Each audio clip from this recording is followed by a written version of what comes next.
My husband secretly wasted our money on a baseball card collection while forcing me to save on everything, but now he's desperate because I'm selling them to get my money back after the divorce. I've been married to my husband for almost 15 years. We have 2 teenage children, and until recently, I thought we had a normal marriage, like any other, with its ups and downs, but generally happy. However, I recently discovered something that has brought me here to Reddit. It all started one Saturday afternoon while we were grocery shopping. We were in line to pay when I saw my husband pull out a credit card I didn't recognize. When I asked him about it, he said it was a new card he had gotten to accumulate frequent flyer miles. At the time, I didn't think much of it, though it seemed odd that he hadn't mentioned it before. A couple of weeks later, while reviewing the statements of our joint account, I noticed several substantial charges on that same credit card. There were payments of $3,000, $5,000, and even one for $8,000 in a single month. When I asked my husband about these expenses, he became defensive and told me they were business expenses, that I didn't understand how the company's finances worked, and that I had no right to question him.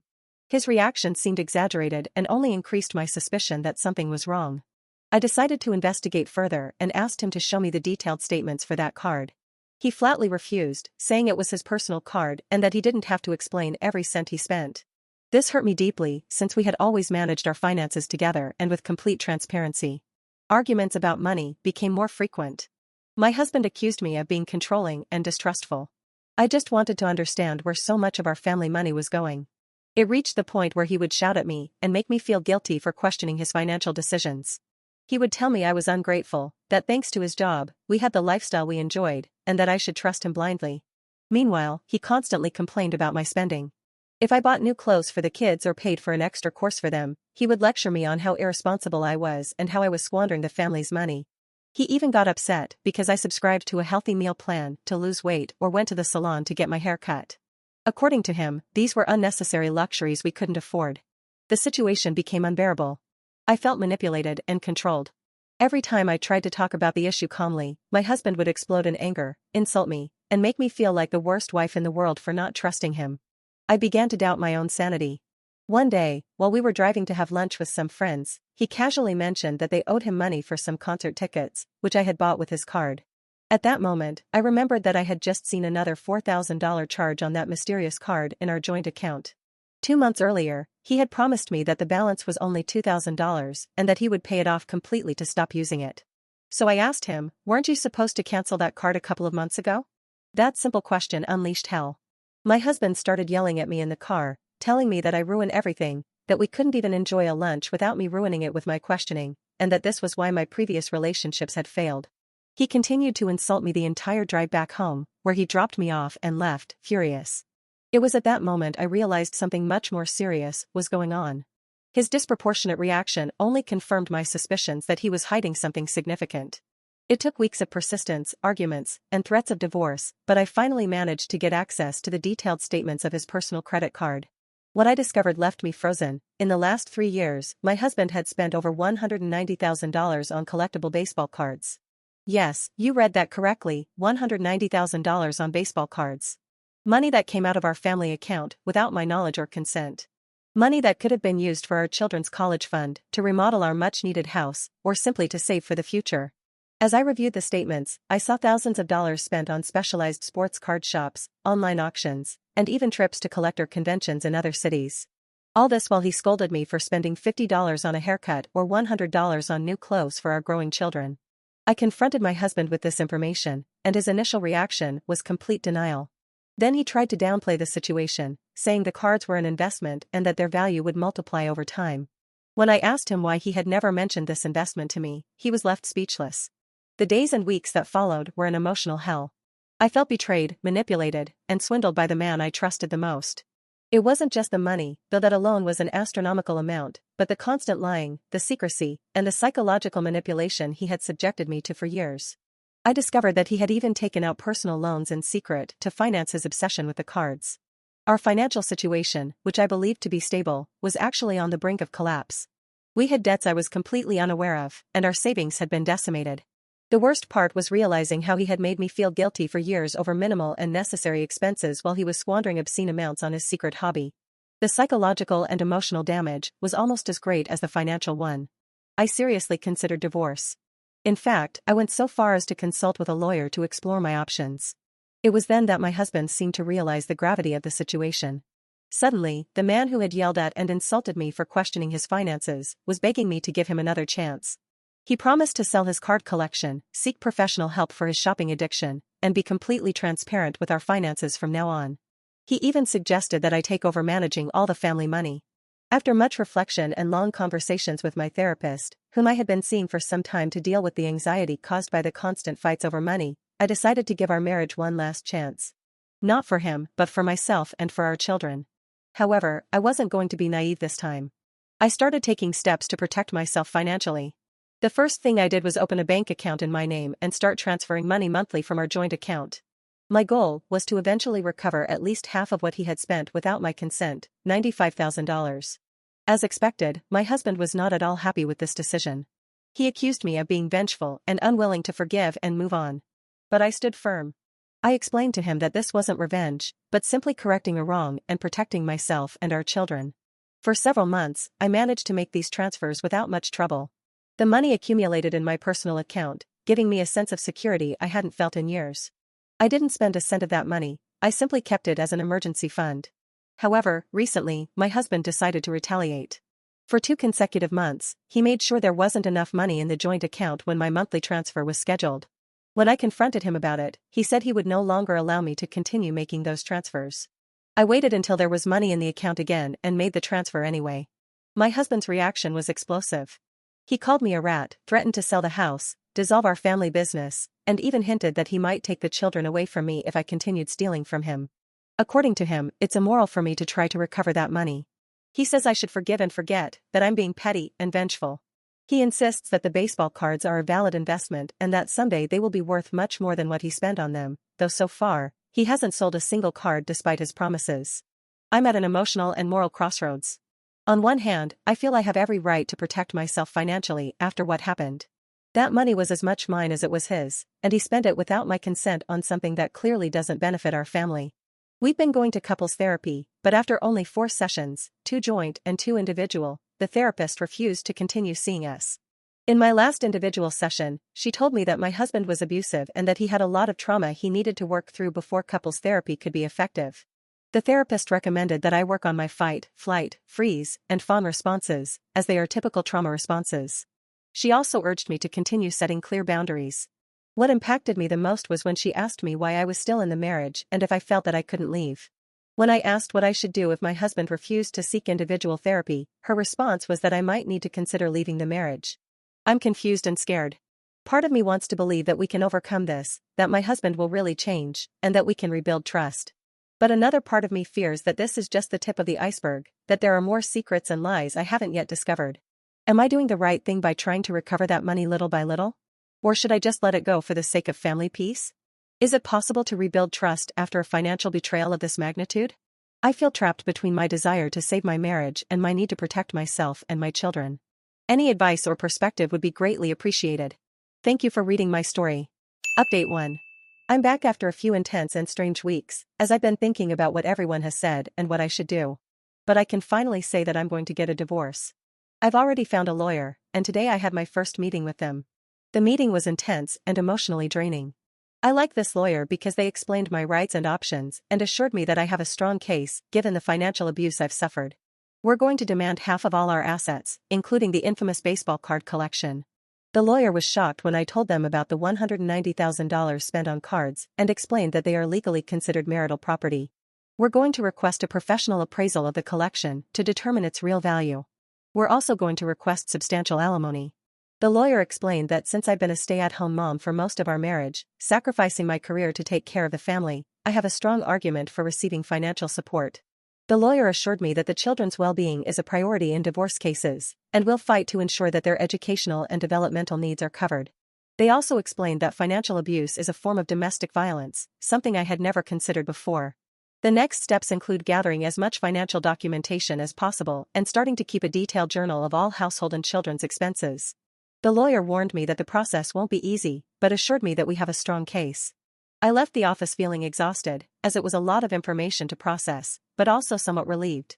I'll return with updates when there's more news about my divorce. Update 2. Since the divorce was filed, the dynamics at home have changed drastically. My husband and I are still living under the same roof, but the tension is palpable. We barely speak to each other, and when we do, it's exclusively about logistical matters related to the kids or legal issues. It's hard to see the person I shared so many years of my life with become almost a stranger. The kids are aware of what's happening, although we're trying to handle the situation as tactfully as possible. We've explained that we will still be their parents and love them, but that we can no longer stay together as a couple. Obviously, we haven't gone into details, because they're still children. One interesting thing that happened was the appraisal of my husband's baseball card collection, the very thing that triggered this whole mess. We hired a professional appraiser with experience in sports collections. The evaluation took longer than I expected, but we finally got the results. The total estimated value of the collection is $55,000. After all the drama and financial sacrifice, the collection my husband had accumulated so enthusiastically, which had cost over $190,000, is actually worth only a fraction of that amount. When the appraiser handed us the report, my husband was present. His reaction was one of absolute horror, followed by a mix of disbelief and anger. He couldn't believe that his beloved collection, in which he had invested so much time and money, had such a low value. According to the appraiser, my husband had paid inflated prices for many of the cards, likely due to his lack of experience and knowledge in the collectibles market. Additionally, the appraiser noted that some of the cards had depreciated in value due to market fluctuations and were not in the perfect condition he believed. For years, he had convinced himself that this collection was a solid investment, a sort of retirement plan that would one day generate significant returns. However, instead of accepting reality, he decided to challenge the appraisal. My husband is not happy with the evaluation we received. He insisted that the appraiser hired by my lawyer was not impartial and that the real value of his collection is much higher. He's decided to request an independent appraisal by an expert of his choosing. While he has the right to do so, my lawyer warned me that this is a common tactic in divorces where one party is unwilling to accept the reality of their financial situation. According to my lawyer, it's unlikely that a second appraisal will yield significantly different results, but we're prepared for any outcome. In the meantime, my husband remains fixated on the idea that his collection is worth much more and is willing to fight for it. Ironically, this desire to keep the cards could backfire on him. My lawyer explained that if my husband insists on keeping the collection during the division of assets, he will have to compensate me with an amount equivalent to half the collection's value. Given the current appraisal puts it at $55,000, that would mean he'd have to pay me $27,500. But this is where things get complicated for him. As I mentioned in my first update, my husband has accumulated significant debts on his personal credit card due to his compulsive baseball card purchases. During the financial review, we discovered that in addition to the primary $190,000 debt, most of which went towards the collection, he also took out personal loans to finance his spending. These loans total another $40,000, bringing his total debt to a staggering $230,000. My lawyer was clear: once our assets are divided, my husband will be left with a huge financial burden that he probably won't be able to manage easily. This means that even if he insists on keeping the collection, the net value of his assets after subtracting the debts will be minimal. In other words, if he wants to keep the cards, he'll have to pay me for them, but with all his debts, it's unlikely he'll be able to do so without liquidating other assets or, worse, going even further into debt. Regardless, what I'd prefer most in this situation is for him to repay the money he took from our joint account, because with those cards, and at that value, I won't be able to recover my half of all that. Update 3. After many months of uncertainty, tension, and pain, the divorce process has finally come to an end. I wanted to wait until everything was finalized before making a complete update, so here it is. One of the most ironic moments of this process was the second appraisal of my ex-husband's baseball card collection. As you may recall, the first appraisal, conducted by an appraiser I chose, valued the collection at $55,000. My ex-husband did not accept that evaluation and decided to seek an independent appraisal. Initially, I thought this second appraisal might reveal a much higher value, as he had been claiming. However, to my surprise, the new appraisal came back even lower, $53,000. My ex-husband had dismissed the first appraisal simply because it didn't align with his expectations, believing the appraiser wasn't impartial. Now, with an even lower evaluation, the blow to his ego and pride was evident. The division of assets, which included the house, cars, and other valuables, was carried out quite fairly. The assets were split equitably between us. The same happened with the remaining money in our accounts. Regarding the cards, we ended up splitting those in half as well. My ex-husband didn't want to pay the value of the cards since he had paid more for them than they were actually worth and didn't want to keep throwing money into the fire. So, he decided we should split the collection evenly. Since baseball isn't something I'm familiar with, and I don't even know who the people on the cards are, we divided the collection according to its value with the help of the appraiser. This was the most difficult part of the negotiation, as my ex-husband wanted to keep some special cards. However, with the price list and the appraiser's assistance, my lawyer negotiated everything. It was stressful, but I didn't want to end up with a bunch of cards that weren't worth much or that could lose value in the future. I wanted the division to be fair. One positive outcome of all this is that the appraiser I hired for the collection's valuation has connections in the collectibles world and might be able to find interested buyers for the cards. Although I'm not sure how much I'll be able to recover from the collection, it's encouraging to know there's a real possibility of getting some money back. I'm considering selling the cards through this appraiser. The sale could provide me with some of the financial compensation I couldn't recover directly through the divorce process. Although I don't expect to recover everything that was lost, any amount will help to mitigate the financial impact of this experience. Besides, I have no interest in keeping these cards, they never mattered to me and won't start to now. Now that the divorce is finalized, I'm focused on moving forward and rebuilding my life. I've already found a job and a place to stay since I couldn't continue living in my sister's house. She has her own family. She's been very kind during this time, but it was necessary for me to move out and start my life anew. I also needed a place to live with my children since custody has been split equally, and they'll be spending half the month with me and the other half with their father. Update 4. After a few weeks of negotiations, I've finally received several offers for the baseball card collection. What's interesting is that I've managed to secure a better price on some of the cards, especially those that are of higher value to collectors and investors. If you ask me why, I wouldn't be able to explain, as I don't know much about this, but at least my lawyer and the appraiser are helping me with this task. And no, they're not trying to scam me, as some suggested in the comments. This appraiser even provided a better valuation than the one my ex-husband received. The increase in the offered value isn't significant compared to the initial appraisal, just a few dollars more. Nonetheless, I'm determined to sell and close this matter once and for all. However, the situation became complicated again when my ex-husband learned that I planned to sell the collection.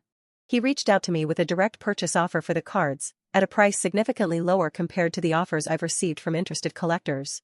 His initial offer was half the market value of the cards, which I found unacceptable since I had already received higher proposals.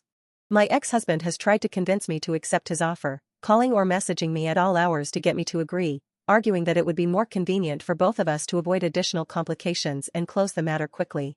He even tried to increase his offer by 10%, but it was still far below the offers from interested collectors. I've made it clear that unless his offer matches or exceeds the current proposals I have, I'm not willing to sell him the cards. My goal is to finalize this process and obtain fair financial compensation to set up a college fund for my children. I don't want to risk speculating on the card's value and face potential depreciation in the future, especially since some of the cards have lost value since my ex-husband bought them due to his poor purchasing decisions. Unless my ex-husband makes an offer that equals or surpasses the current offers, I plan to proceed with the sale to the interested collectors. I hope the sale will be finalized next week, allowing me to close this complicated chapter of my life. If someone had told me that I would end up facing all this because of a baseball card collection, I wouldn't have believed it. Edit, I have sold the cards and obtained nearly $28,000. It seems like a good price to me, as it's $500 more than the original appraisal. My ex-husband tried up until the last moment to buy them, but his highest offer was only 75% of the value, which was ridiculous. He even begged me not to sell them and to wait for more money, but I told him no, because I couldn't wait that long. Additionally, he still owes me alimony, so I didn't want him to use that money to buy the cards, as it's meant for my children, for their upbringing and their funds. It's money he lost on his so-called investment, so I advised him to abandon that hobby and focus on being more responsible with his finances.